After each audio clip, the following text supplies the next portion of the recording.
has been given to auto companies that were for quite a while arguing that it wasn't really the most feasible. Hormazd Sorabjee, editor, Autocar India, with us to speak more on this. I'm joined today by Gaurav Vangaal, Associate Director, S&P Global Mobility, Manish Raj Singhania, President of FADA, with us on the show. And I'm also joined today by Sachin Taparia, founder, Localcircles, who did an interesting survey recently that said 7 out of 10 passengers in the rear seat just don't use seat belts, which sort of highlights how unsafe we really are. Welcome to all of you. Hormazd, let me begin with getting your take, and thank you for joining us. Did the OEM sort of buy themselves some time with this? And did they need a one-year extension? The reason that the minister has given in his tweets is a supply chain constraints. But is it also about not wanting to dampen demand during the festive season? I think the bigger question is, do we really need 6 airbags, Tamanna? Everyone's beating the 6 airbag drum without having a clue what the implications are on safety. I'm sorry to say, but I don't think this is a practical mandate at all. Okay. In fact, it's anti-poor, it's pro-rich. You don't have anywhere in the world, low-speed cars, especially let's say even the budget cars, having 6 airbags. This is just a populist move. They're missing the main issue. Which is seatbelts save lives, and Cyrus Mystery's accident is a clear case that airbags don't save lives if you don't have your seatbelts on. It's a supplementary restraint system. So I really don't know what this whole, drum beating on airbags is by media, government, and people like that. I think it's really an impractical rule, and it's not going to save lives. But and the killing won't stop there. But what it will kill is probably the lower end of the market, because whatever people say, it is expensive. To say that it doesn't cost much is absolute nonsense. It's very expensive. Firstly, even if you take a 20,000 increase when you factor to the company, you have to multiply it by 2 to 3x finally on road what the customer pays. Besides that, there is a whole re-engineering of certain cars to be done. Basically, you're going to wipe out the budget end of the market, or very few will remain over there. As it is, it's become very tough. You've seen a lot of manufacturers vacating that segment. Only Maruti is practically there. So you're limiting choice to the first-time car buyer as well. So sorry, I feel very strongly about this, but I don't think this is a practical rule at all, and I don't know why it's being shoved down, OEMs things, when there are far more important safety measures, simple ones that need to be done. In fact, I done a column on this 6 months back that you needed a rear seatbelt warning buzzer. I wrote this in February. And now they wake up after this accident and put that in. That's much more simpler. Other active safety features like tire pressure monitoring systems, far more effective in stopping accidents. And that's the whole thing. But, we need to be focusing on safety that stops accidents. I'll get everyone else's view in on this, but just one follow-up with you, Hormazd. You say it's pro-rich and anti-poor. Yes. Doesn't it sound like only the rich deserve to have this extra safety feature? And not the poor. No, it doesn't, because if you have a budget, why not just say only 2 seat belts in budget cars? Because it's not gonna make a difference. It's like saying start wearing a full face helmet in your car. I mean, it's really not gonna make that. If you wear a seat belt, believe me, that's half the job done. And the way the impacts are today, I mean, you've got your front airbags in the front, you wear your safety belts at the back. There's a certain level of safety which you are already meeting. The way to do it is you can start looking at a Bharat NCAP, which kind of enhances safety features. But again, that's a very populist thing to do, that everyone must benefit to it. But the fact is, we've got to be practical. Can everyone afford to have a car with 6 airbags? They can't, and probably they will not buy those cars and still remain on two-wheelers. Okay, I want to get Manish Raj Singhania into this. Do you think that imposing 6 airbags, making it mandatory, actually puts cars out of reach for people? Try and, help us understand how expensive will it make it? Yeah, so definitely, Tamanna, putting 6 airbags in a car will definitely make the car expensive, especially in the entry-level cars. We are definitely seeing a stress in that segment, and regular degrowth is seen in terms of numbers there. And on top of that, if these norms come in, though it is for the benefit of the customer, for the benefit of the people, but it will definitely raise the price of the car. And what government really needs to do is, like, if they really need to keep this car still affordable to the entry-level customers, they need to come up with special finance schemes with lucrative interest rates, so that maybe even though the car prices go up, the consumer can still afford in terms of EMI if the government goes for the mandate of imposing 6 airbags in the car. And I totally agree with Hormazd. Right now, seat belt should be more than enough, and it is a very good feature, very safe feature for the passengers in the car. If Said that that is six there in the airbags are not required. Do you believe 6 airbags are not required, Mr. Singhania? That the government should drop it? No, I don't say that it's not required. I say having 6 airbags will ensure that affordable cars go out of reach of the consumers. So that is a big issue here. Mobility is a big factor for Indian consumer, and a lot of people have shifted to passenger car after COVID, and having the mobility out of reach of consumer is also a big deterrent for the market as well as the consumer. Driving a two-wheeler itself has its own safety issues. Car is a much better option, and buckling up can be a better option than having a expensive 6 airbag car. And a lot of other features are now incorporated in new automobile. We really appreciate the thought of the government, but they really need to be practical on this. Yeah. So, a few weeks ago, again, Mr. Gadkar has said that making sensors that would trigger alarms if the rear seatbelt was not put in would cost between 3,500 to 12,000 rupees. Some would say that why even at that cost? Sachin Taparia is smiling there. He did that survey recently that very few Indians even use that, seatbelt behind. Hormazd argues that make them wear the seatbelt. Why do you need the airbags? What's your view, Sachin? So, Tamanna, I think I would look at it in a more holistic way and look at the impact on the existing fleet and the existing consumers. So let's say if the government brings this rule in 2023, a year later, probably 0.2% of the cars will have the 6 airbags. So the big question is, what is it that you're actually doing for the cars that are on the roads now? 10 to 20% of the cabs don't have a functional seatbelt at the back. We haven't tested the airbag situation of the current cars we have. So the simplest thing here that the government should look at doing is basically work with the manufacturers, and the auto service companies basically to launch schemes where, people can take in their cars, pay a token amount, $300, $500, whatever, get their safety check. Let them check the safety of the airbag. Let them check the safety of the seatbelt. It's going a little off track. The question is, do cars have to have 6 airbags to be safe or not?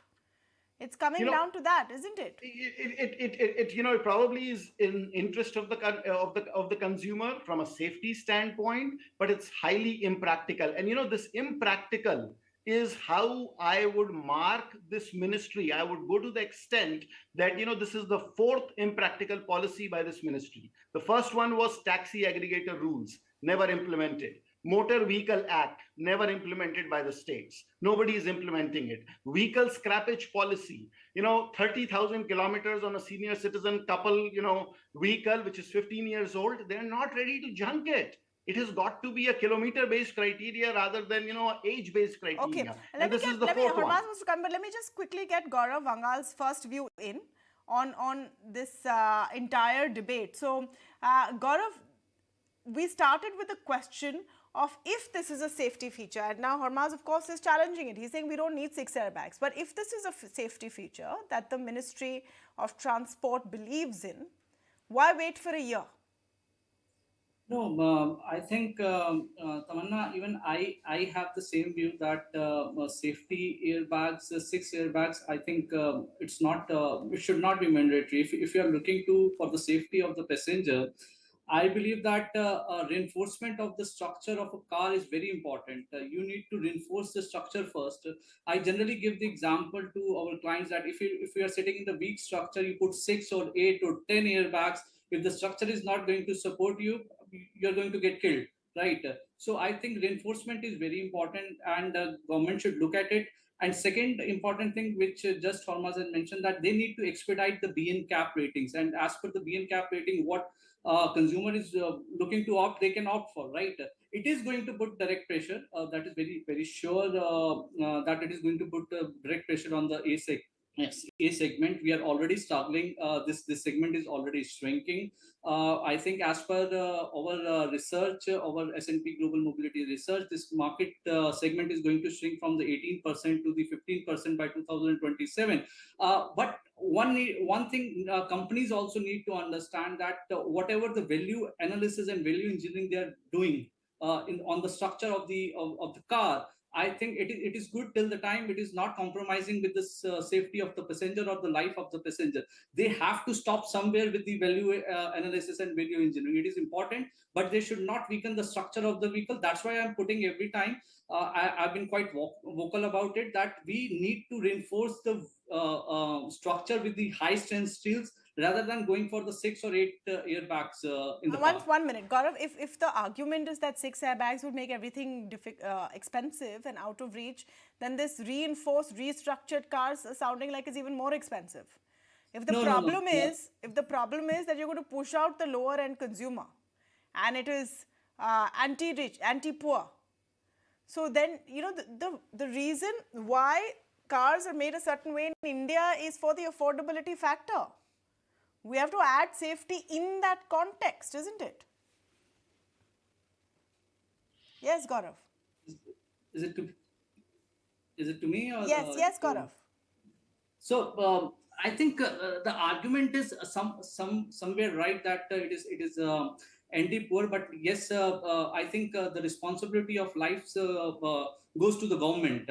So they have to protect the life of a common man. I think in their view, I think they're right to do that. But yes, some of the responsibility also lies at the industry side, and we have to fulfill our own responsibilities. Just on the points that everyone has made, and you wanted to come in as well. Gaurav is saying first make cars safer, reinforce them with better structures, etc. Isn't all of that also going to cost a lot? Yeah, but I think, first people have to understand the concept of safety. Safety is fundamental, dependent on two things.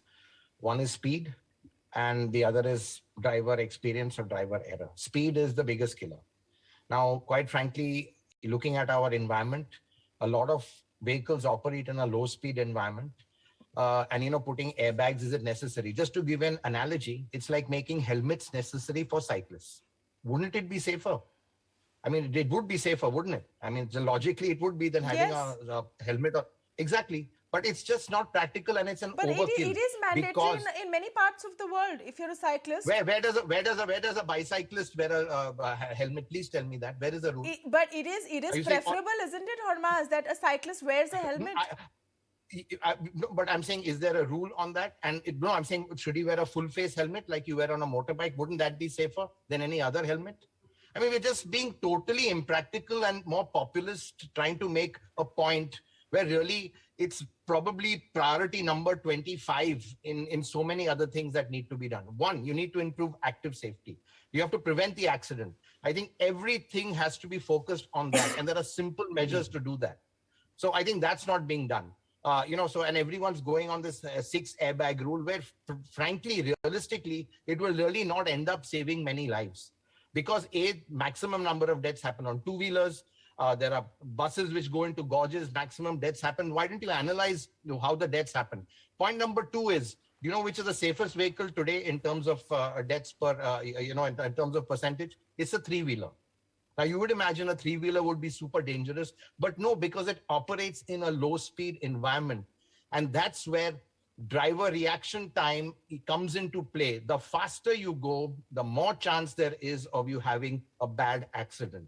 Speed relates to bad accident. A lot of these budget cars are not very high-speed cars, and I will go as far to say that a car with a faster car with the maximum safety rating can be more dangerous than a slower car with no airbags but just seatbelts over there. No, so it's all relative. We need to understand and be practical. I get that on it. It's all relative, Hormazd, and I get your point that an auto so, probably in slow speed can stop. Yeah. But just a question Just a So question. just remember that analogy. Should we be wearing a full face helmet on a No, bicycle? I but, mean, super safe, isn't it? Isn't the fact that you do have vehicles at high speed traveling on national highways that are not So fit then exactly, to be there. That that's are why not I think fit to be that's, there. that's a shouldn't different issue that the OEMs government. So step just, up? Shouldn't OEMs step up and make but sure ju- that their vehicles are safer? But the old vehicles, obviously they're not fit, but how does this apply to the new vehicles? Because new vehicles will all be brand new. They'll, the ones with the 6 airbags. I think what Mr. Gadkari did, probably the best safety feature he put was that speed limiter warning. We all hate it, but it makes you drive slower, because at the end of the day, you ask any safety expert, it's human reaction time. The faster you go, the less time you have to react to an accident. The slower you go, you have more reaction time. You can stop. The impact is not so much. That's why auto rickshaws are the safest form of transport as far as fatalities go. Oh, it's some may say that, just avoid going out at all. That could be the safest. The question here, though, isn't what is the safest. Let me just refer to that. The question, maybe the safest is, you just like speak to people on the phone. But the question is not what is the safest. The question is that are vehicle manufacturers giving you the safety that you require? In that context, I'm saying, because no one here is defending the policy maker, so let me take on that mantle. See, look, you will have to have regulation to do it. See, whatever you say, you'll have a lot of them going on this GN cap rating, which frankly I think is more marketing, because it's only one 64-kilometer offset test. It doesn't take into any real active features, though now the new protocol does that. So there was no ESC required in that. Now ABS is again, which the government has done. So, the government actually has legislated a lot of good things, which I would also like to state, especially speed limiter warning. I wish they would have tire pressure monitoring systems as absolutely standard, because a tire blowout can be very, very dangerous. That's something which you need. That's what they need to have. These are the sort of features you need to have. No, I mean, agreed that when you look at the holistic picture, and especially since we started this, referring to the Cyrus Mistry incident and that unfortunate incident. Where did the airbag save him? No, it's also, exactly, the airbags didn't save him. It was a problem with the roads. It was a problem with the roads and the way there was a blind turn, etc. Exactly, and that he didn't wear his seatbelt in what is actually a phenomenally safe car. I mean, that GLC, it's got a very high safety rating, but a simple thing like not wearing your seatbelt. So that's the whole point, I mean, we're just barking up sometimes, or looking at something which is much more populistic and sounds good rather than being practical, and will it genuinely have a positive impact in terms of road deaths? I mean, you could have that 0.1 or whatever, but, as I said, there's so many other things in priority that need to be done before that. We need to be having anti-collision measures now, because I'll tell you what's happening today in today's age of driver distraction. Everyone's checking their phone, checking their screen, all that. And in that split second is when you have the accident. That's why it is absolutely critical to have accident avoidance safety measures. Why the best accident or the safest crash is one that doesn't happen at all. We just don't focus on that. There's no talk about that. It's all about these big airbags, because you see these sites of, crash tests showing that the car crumpling and the dummies flying all over is very emotional and something which everyone likes to talk about. And, but okay, let me talk about the route that the government is going down. There was a PSA. There was actually an ad put out recently with a top actor, which then got a lot of criticism, because it seemed to be encouraging dowry, and that's another part of the story. It went into some other track. But Mr. Singhania, the fact is that the government is pushing safety. The government is saying that we want to increase safety. We have a bad track record with road accidents. And when those things happen, when those numbers come, we, for example, in the media, the common people are going to question the government. So then what should they do? Do you think that they should let OEMs off the hook as far as airbags are concerned, and go in for, sensors for rear safety, rear car safety, etc., seat belts, etc.? So, see, a lot of evolution has happened in the passenger car industry, and we can see a lot of features coming in on various kind of models. And firstly, utilization of, I would also like to talk about, utilization of some basic safety features that have been in your car, like buckling up and, having a seatbelt in the rear seat or front seat. Some already existing feature in your car, which can be safeguard you from any kind of accidents, that consumer also kind of tend to not use or avoid or whatever like. So that's the point where the real awareness should come. OEMs are incorporating whatever government norms are coming in, and apart from that, top-end cars are already having loads of feature apart from the government mandate to safeguard the customer, give a safe ride to the customer. But its usage of all these features should also be a self-mandate on whoever is sitting in the car. If you don't buckle up, such kind of high-speed accidents, we have seen the results in numerous cases. How would you implement a self-mandate? Self-mandate. That's no what one we wears need to. seat belts at the back. That's a fact. None of us do. Yeah, so we're not used to it. That's the mindset that we need to change. All these features are for our own safety, for our own comfort. It is not for that traffic cop, issuing a challan. We don't need to safeguard from them. We need to safeguard from the road accident that we may eventually face. So that's the mentality with that we need to educate to the customers. That awareness should come to the customer, and FADA is also launching a buckle up scheme also all across India, across various dealerships.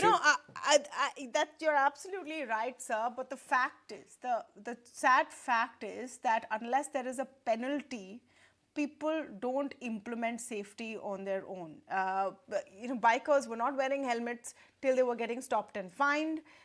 People weren't wearing, even the driver was not wearing the seatbelt till they got stopped and fined. We saw that with drunk driving, that crackdown which took place, over the last decade or so. That's what made the difference. You need to crack down to force people to be safe. That's how our policy works. Should 6 airbags be in that list or not? Clearly, the debate is wide open. I'll have to end it here. Thank you so much to all of you for joining us on this leg of the show. We'll take a very short break, but we're back with a lot more.